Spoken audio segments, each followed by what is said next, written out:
จักพักกันเฮ็ดอีหยังอึกกระทึกนึกน้องเนาะ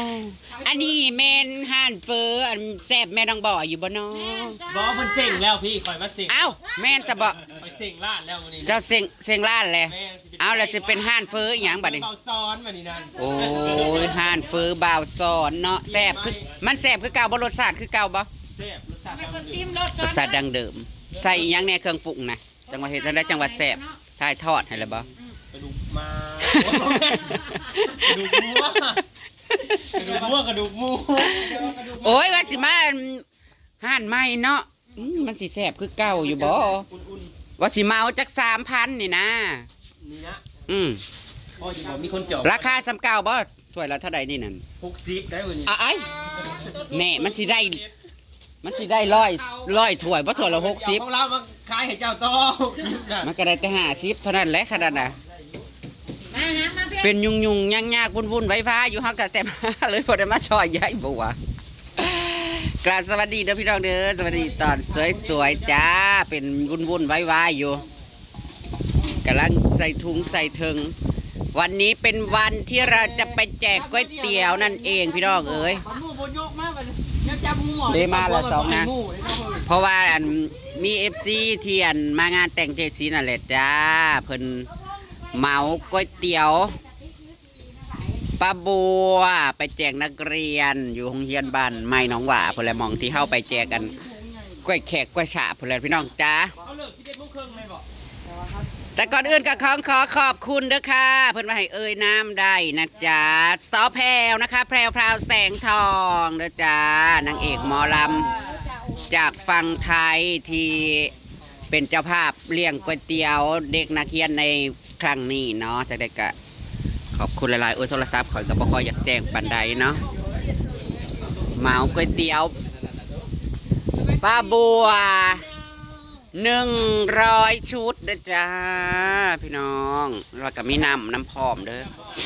100 ชุดละ30 บาท30 บาทไม่ได้รักษาทุกโรคนะคะ แต่ว่าอิ่มทุกคนมื้อนี้นะก็เป็นอันอยากล้มได้พี่น้องเอ้ยอุตส่าห์ว่าตื่นแต่เช้าสิขึ้นไปฝากของแต่เช้าเพราะว่าก็บ่ได้ฝากไว้อยู่พุ่นซื่อๆพระบวชตื่นตั้งแต่จังโมง 4 ปี 3ประบวดตื่น4 3ประบวดย่างต้มน้ำมันบ่ได้ เฮ้ยเอากระเป๋าข่อยมาดู มาฮัดตุ้ยมาฮัดมาสิฮัดเป็ดบ่คนบ่ได้ทำงานกันนะ มาสิ อย่างอะมา มารับคนละ500คนที่แจกไปแจกด้วยนะคนละ500 โอ้โห เสียสิจ่ายบอสเสียสิแจกบอสเสียโอนจ่าย ผมแม่กะทิเอาคนละ500อันนี้ก่อนนะ ไปเฮ้ยอย่างเลยเฮ้ย ก่อนอื่นเราก็ต้องให้รางวัลโอ้ยให้อันนั้นกำลังใจก่อนเนาะคนตื่นเช้า คนตื่นตี 3ให้กำลังใจคนตื่น3 โมงนั่น เราจะไปหัดแบบเราจะทำ สองผัวเมียนี่ เพราะว่า 4,000 นะคะที่เพิ่นมาอัน ที่เพิ่นกันมาพ่อย ที่เพิ่นว่า ใช่เห็นตัวมีที่เพิ่น เอามัด เอาผสมกันดิ อ่ะไปบวชรับดังเลยค่ะ100 ชุดนะคะชุดละ30 บาท เอาพักกันไม่ดิ ขอบคุณค่ะโอ้ย อ่ะบ่เบิดบ่ส่วน1,000เราจะไปซื้อน้ำ ขอบคุณเด้อค่ะ คุณน้องแพรพาไปเนาะ คุณแพรวพราวแสงทอง เจริญเด้อจ้ะโอ้ ถุงบ่ เจริญโฮมแข็งแรงแข็งแรง บ่ได้ไปเฮ็ดงานตลาด นักร้องสาวหมอลำซิ่งชื่อดัง อุ้ย เนาะ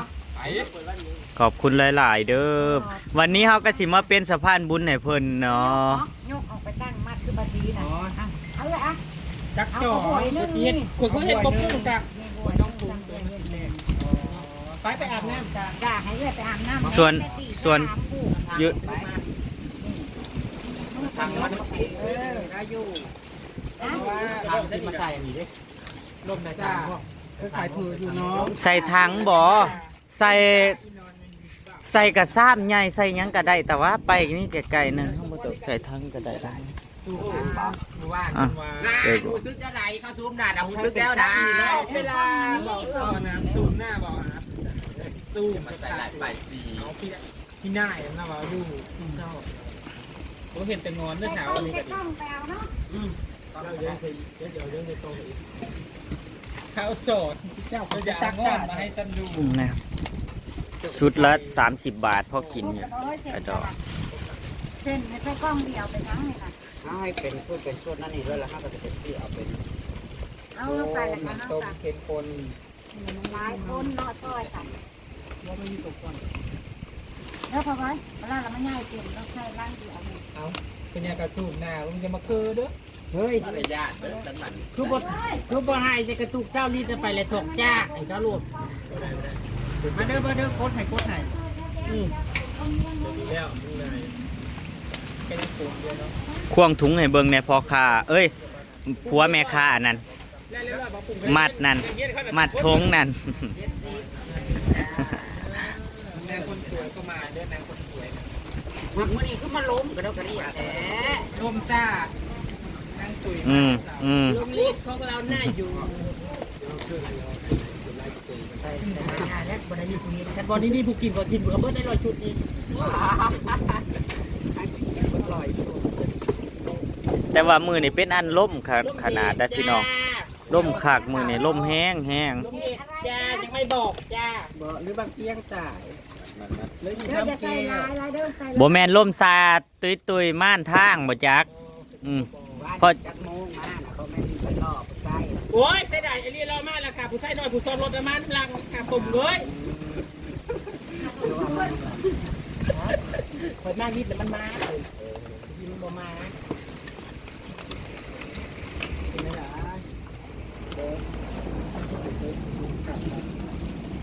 เอาเป็นว่าขบวกก็นั่งงานไปล้างหน้าล้างตาคนนี้พี่น้องเด้อ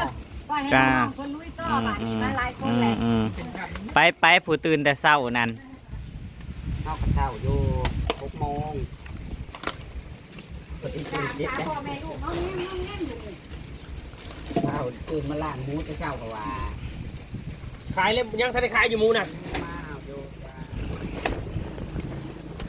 เจ้ากระซื้อน้ำข่อยไปเลี้ยงต่อในบ่อซ้อน ขายเบิ้ลเลยยังมาสร้างเอา นั่น เฮ็ดชอกลี่ชอกงูนี่มันเฮ็ดอยู่บ้านก่อนเฮ็ดนนทางมันตายผมมือตื้อบ่ไว้แล้วบ่ไว้แล้วก็เลี้ยงงูเลยยายจะเอามาเลยพอมันรู้อีกทีก็รักเธอหมดใจ ป้าเอาไปหาเลี้ยงปัดใหญ่เต่ามาตอกไปนั่นน่ะต่อพวกมันเลี้ยงปัดไอ้ร้อนกินตรงนู้นร้อนเอาพวกมันเลี้ยงเอาฟานคือพวกคือสัตว์ป่าเลย มาเปิดเกิน ใช้เนื้อ ไปยันถ้าเอายิงมาคล้ายเลยคล้ายอย่าไปคิดแข็งซึ่งลงไปใหญ่ มันจะประกาศคนบ่ มันการหัวก็คือว่างั้น ใช้แบบนี้นะกล้องหนามันเลี้ยงใช้ เจ้าเจ็บครับ ผมเอาว่าเจาะนึงคือ มาตองก็มี กระป่วยแล้วมันจะงานวะ เป็นกองนี่เจาะกินน้ำนะยางไปปากกิน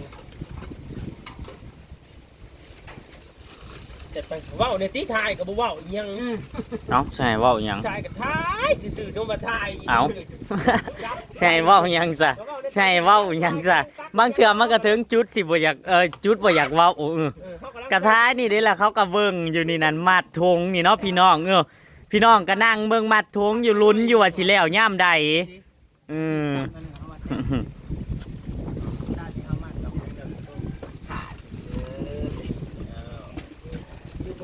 วันนี้แต่บาซอนอาสาเด้อจ้า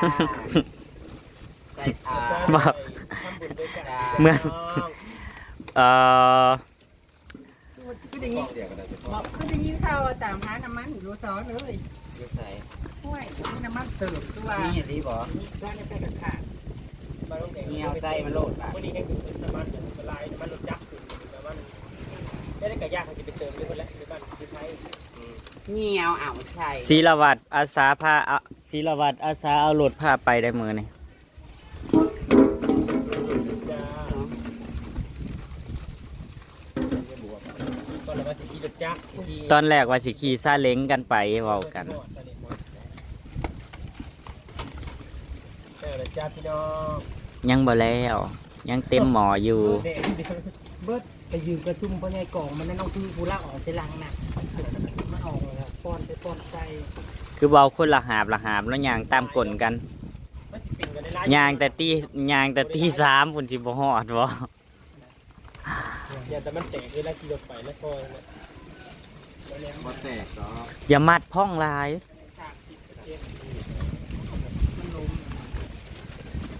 โอ้โหเหี้ยว มันกับบริไก่ไปได้เนาะบริการ จะ ไม่ ร้อ นะ งเงินลีโน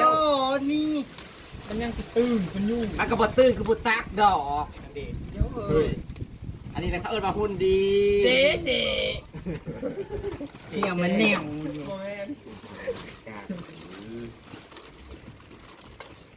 บัดมันรู้สิหัวอาจจะนั่งจำอะไรในมันควงแล้วก็ประกาศต้องยืนฮอนจำฮอนหินกูละแกงไวๆกูนั่นจะสิได้เนาะ ยังไม่หมดนะจ๊ะ ไวอยู่นี่เนาะตับ หลายคุณ มือตลาด ไว แล้วน้อยคุณนานแล้วใจเขา คุณละไว วายมองอะไรกับยังมองนี่นายคนมันดีเลยดีเลยใช่มันจะดีหัวอีกน้อย ทีกับส่วนไก่ ยกอ้อ ส่วนหัวหมูน้ำทอดนะอันนี้มันเป็นหรอ ยังไม่ได้ ปี๊ด ร้อยทุ่งมันได้น้อย ท่านที่ตื่นไปตี3วะ แล้วก็ได้ใครเปิดบ้านกันก็ยังพอเองมันนี่เปิดห้านเนี่ยแต่มันนี่ปลาบัวนะสัน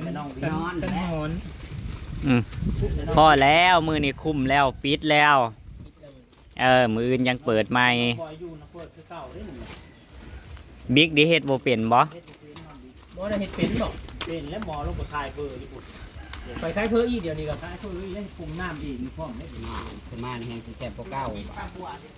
ปิดลูกไส้ลูก ได้เมียกะเอาได้เมียกะไปเปิดห้านกับเมียได้เซยได้อาซีอีกปิด เนี่ย ปิดเตอร์ อยู่บนน้ำมันน้อยจะบอก เอา คอยมาเป็นเนี่ยมันก็มาดูเป็นแล้ว โอ้ยเจ้านั่นเอาเบิร์ดไผก็ได้ทั้งนั้นกระทั่งนี้ก็ยัดได้แบ่งเป็น2กล่อง เจ้าน่ะเอาพัวตีไก่ผุนเจ้านั่นสอนถ่ายพัวไปตีไก่ผุนเจ้านั้น เจ้านี่มันบ่มอมาเปิดกึดเฟอกับพัวนั่นต้องฟ้าพัวเขาป่าผุนเจ้านั่นฟ้าพัวเขาป่าผุนไปหาตีไก่ผุนไปหาต่อไก่กับพัวผุนเจ้านั้นกับเมียมันพอจะได้ดูเลยพอสิพาจะไปไล่อายุก็จะว่าปืนบื้อนี่ดูมาแล้วว่าดูไม่ได้ดูมันว่ามีลูกว่าท่านแม่หาต้มเลยแต่ว่ามื้อนี้มันจะเติมนะลูกนี่มันรอเท่ปืนเพื่อนนะสิได้ไปเติมมันสิบ่ตายอ้าวบ่ถามว่ามันมาแล้วมันกันแต่บ่ขอเห็นบอกโซดาเรียกคือการ3ตัวได้ขออยากได้คืออีกเยอะบ่คุณเฮ้เก่ากับเฮ้กับ มีม้าแหลกบ่มีม้าเด้อ อุ้ยมือนั้นก็ได้แมวคอยบอกกล้าจับแมวนี่มากินไก่คอย แล้วก็เลยปีก คอยก็เลยปล่อยคือเก่าคอยใจจันนั่นปล่อยบนเก่าเลยปล่อยอีมันก็มาอีคือเก่าแต่ว่านึงปล่อยยีดอนบ้าเดือนปล่อยยีดอนปล่อยยีบ้านกลางป่าไปแล้วบ้านคอยกระตีกาหัวกันตายก็เมงป่าได้มอบริยังมันไข่เป็นโลก สมาธิหล่อ ยี่นะครับพกเต็มหมด พี่ยกมันนักยังกล้องรู้ใส่ถุง เกยยังจะใส่แมวสบายใจพนักงาน ลอยสุดพี่น้องลอยสุดซ้ำสิกิน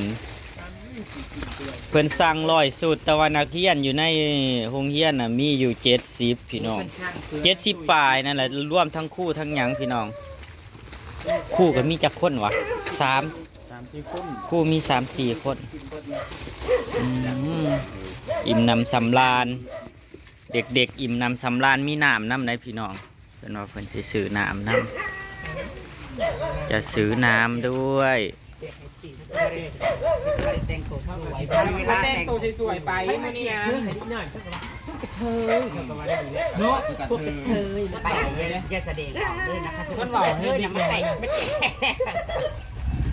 อย่าห้องอย่ากรีดไปหอดนั่น ห้องมันจะเจอมันนิดหน่อยโพดแต่ละอย่าง เฮ็ดหยังก็เก็บอาการคือไอ้แขกขายหมูเบิดน่ะหมู่บ้านนี่นะ มาซ้อนเพิ่นเฮ็ดจังได๋หมู่บ้านเพิ่นขายหมูเบิดดีใจเลยขายหมูเบิดหมู่บ้านนี่ เบิร์ดบอกว่าเนี่ยขายบ้านหน้าน้องปูแล้ว ไปนะน้องคุยแล้วเต็มทางเลยมันบ่ได้ลบมา เก่งอะลีได้เรานะขายแป๊บเดียว เออไผขายได้คือเราซุ่มเจ้าเอาลงไปขายเบิ่งสิขายได้คือเรานะ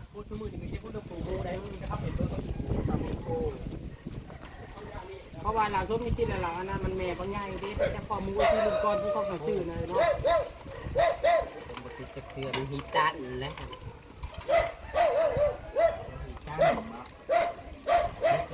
โอ้ยเจแม่นห้าว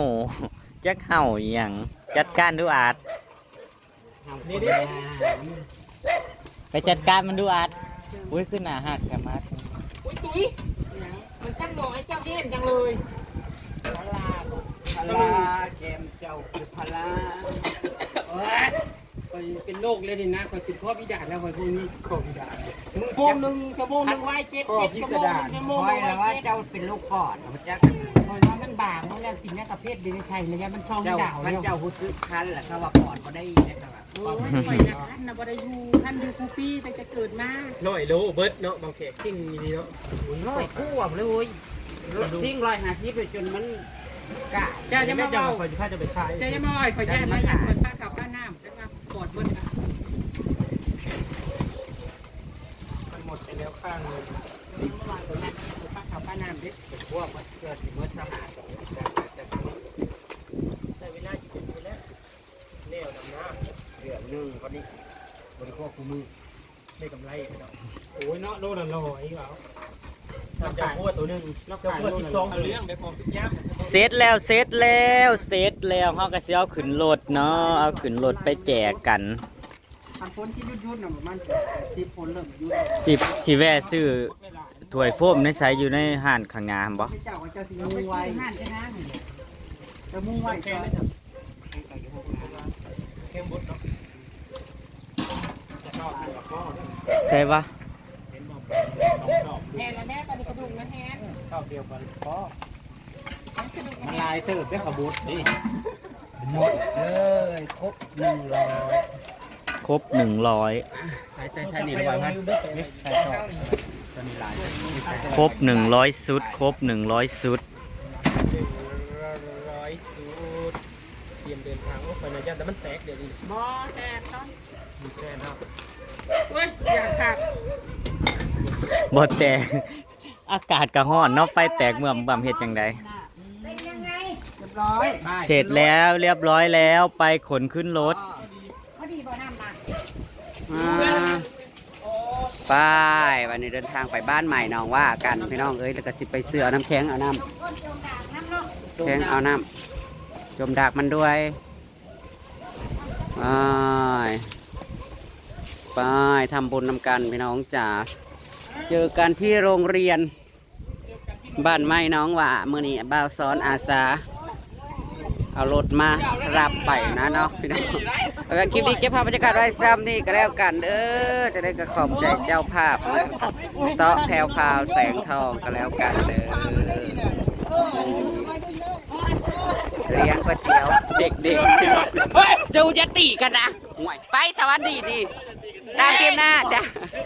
เวียดเอ้ยมาเอาแน่2 คนนี่ตีกันแล้วนี่ตามคลิปหน้าเด้อพี่น้อง สวัสดีค่ะ สวัสดีค่ะ สวัสดีค่ะ สวัสดีค่ะอังได้ส่วนๆเดี๋ยว